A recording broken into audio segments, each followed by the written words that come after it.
Today I would like to show you how to automatically concatenate your Excel reports generated by Testlab Process Designer into a one Excel file from which you can start building your dashboards, building bar charts, comparing single values, and so on.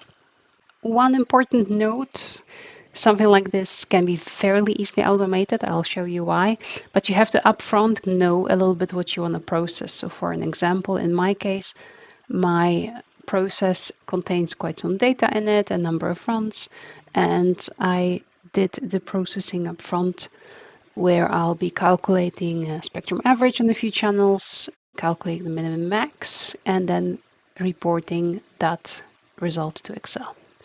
Okay, and the outcome we want to do is that automatically every time a new run is calculated, this file gets appended and we can start viewing our data in a dashboard like this. Okay, let's do it together from scratch. I have a new Excel open. I'm going to go to Data, go to Get Data, from File, from Folder.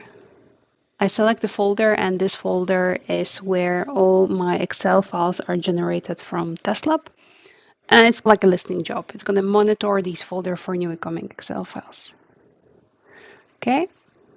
So it sees, okay, in your folder, there's 6 Excel files already generated by Testlab. What I have to do, I have to combine them, but I have to also transform them because I want them presented in a format that is very easy then to use to generate bar charts or scatter plots. So I do combine and transform. And this is going to open the dialog for the combined files. And I see a sample file on which I'm going to do my adjustments. So you see this is a typical output export from the report to Excel method, for an example. So I say, okay. I was going to open the Power Query dialog. And here we have to do some cleanup. So you can see on the left-hand side, there are the queries. This shows what would happen if we just blindly glued these files together. So you can see it just puts them one underneath another, and that's not very helpful to compare the data. So I'm going to bring my selection up, not to the final query, but to the transfer sample files. And I'm going to design a transformation that will be then automatically applied on every single future file that comes through. That's why it's important to make sure that the files that come in are consistent, that you're not suddenly adding new statistics or additional channels and so on. Which makes sense. I mean, for comparing data, they should be similar data. So what I'm going to do, these are a few statistics. I think X, Y, and Z direction for accelerometer, 3 times min, 3 times max. And I have a lot of these header columns, which I don't need. The first thing I'm going to do is I'm going to delete this empty row. And I just select it and I say remove rows. And I actually don't even need to select it. I just say remove blank rows. I'm going to keep the first column because I'm going to be using as my labels. That's a data column. I'm going to keep it. But these two, the empty one and the repetition of the labels, I'm going to just click remove columns. I'm going to do the same for all the consecutive ones, the empty, the labels, remove columns. And go to the right, again, empty, remove columns, empty, labels, remove columns, and at the very end, empty, label, empty, remove columns. This way I have one column with the labels and 6 columns with the data corresponding to different channels. So these are the triacs, different directions. And I see that all information because the metadata and the descriptive annotation is part of this table. So not only do I see the actual maximum or the minimum value that was calculated, I also see the descriptive annotation and these Testlab attributes as well. Okay, I did my first cleanup activity. What I'm now going to do is I'm going to transpose my table because I want to see all these information as headers. So I'm going to click on transpose. And I'm still doing it only on a single file, but I'm kind of teaching this query which step to take on every future data that comes through. Okay, so I have transposed it. I have now a nice narrow list. The last thing I'm going to do here is I'm going to go back to home and I'm going to say use the first row as the header of my table. So now you can see that all these labels that we know from the export from Testlab are used as the headers for my table.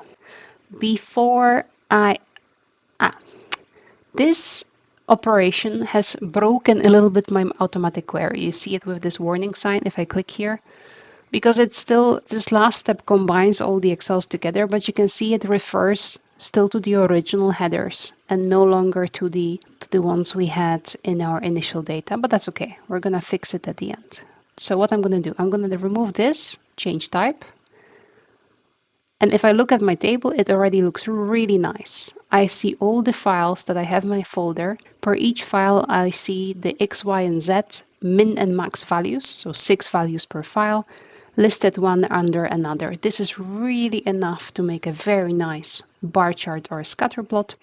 But one thing I have to do extra, going back to my transfer file, this very last column, which took its label from the first statistic that it found, max, it's not really true because these are max values, but these are also min values. And we know it because it's also annotated on a column like statistical, somewhere over there, there's statistical calculation. So don't worry, all this information is kept. So this I'm going to change. It's not the max. I'm just going to say it's the value.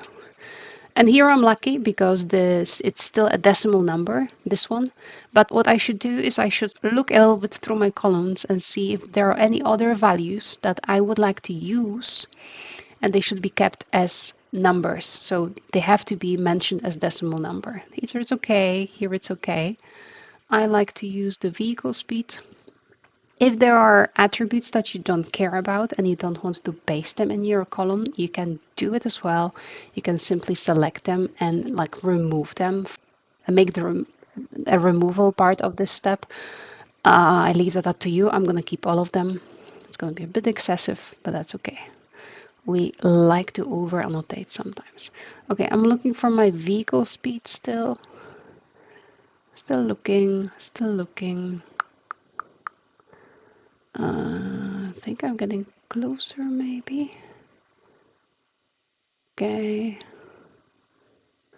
I'm gonna find it again. I think maybe I'm gonna filter this out from there we go. Vehicle speed is also a number. Okay, I think that looks okay.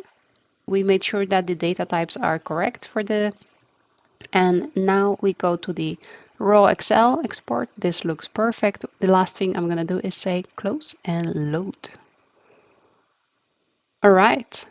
We have loaded a very nice set of data in here. So we concatenated all these results. There's many things you can do. You can, for an example, start hiding cells from here. I'm going to hide a few of them, or simply not import them, of course. If that's important, they are not relevant for you. What I'm going to do is I'm going to take this data set and maybe say, oh, I only want to look at the plus X direction. So I'm going to find my, there you go. The formula used to do the math, I'm going to say only show the max values. I'm not going to focus on. And I'm going to say, you can see that the road type is different per each file. The vehicle speed is here, and I'm going to say only look at pod direction plus X. All right, so that leaves us with really not that much data anymore. I'm going to select the road type and the value. So I want to create a bar chart which shows the value of the maximum spectrum value per the road type that was driven. So I selected these two columns. I'm going to insert recommended chart. You can see it immediately tells me a bar chart. Looks like a nice idea. Voila. So I'm going to bring it closer and there you go. You can do a nice quick layout over here.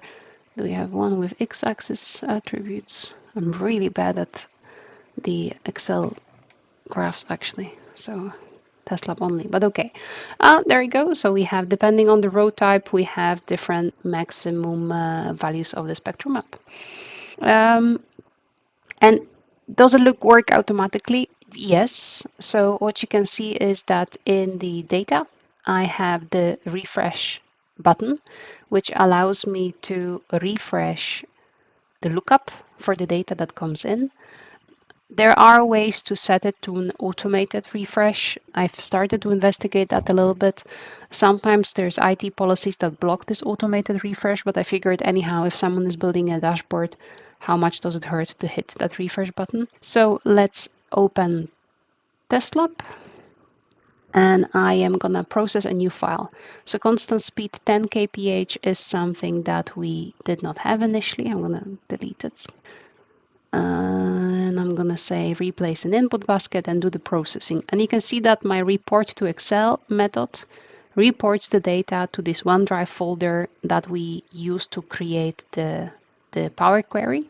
So I'm gonna run the calculation. Okay. And if I have my folder, so you can see the file appeared in my list already. So it was created by the report to Excel. It's being synced with my OneDrive. As such, storing it on the OneDrive is not needed. Okay, so this is our, let's zoom in a little bit, and I'm gonna click on refresh all.